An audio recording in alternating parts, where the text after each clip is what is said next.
Hi everyone, my name is Daniel Neufeld. I'm a mechanical engineering student from Ketchikan, Alaska, and today we're going to be talking about vortexes and simulating that with a pair of plastic water bottles.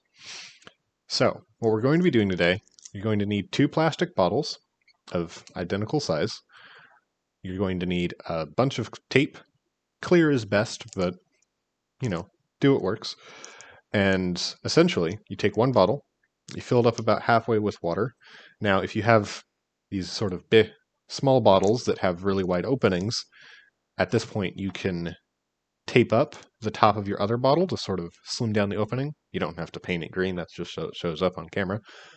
Then you take that bottle, put them together, tape it really tight so that it doesn't leak as much. It will still leak, so do this next part over a sink, but then once you have this whole apparatus, either over a sink or over a towel, just get it moving, and then just sort of spin it, and with a little luck, you can get a vortex.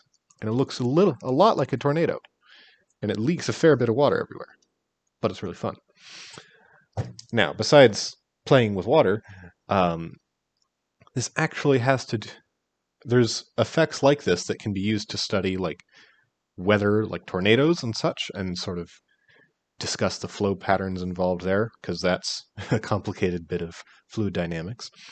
But there is also laboratory experiments that have something much more sophisticated than this pair of bottles that allow people to create continuous vortexes and use that for stuff like studying the behavior of black holes, which is really interesting stuff. Look up Hawking radiation if you want to learn more. In any case, bottles, tape, water, and you can have science. My name is Daniel Neufeld. Have a great day, everybody.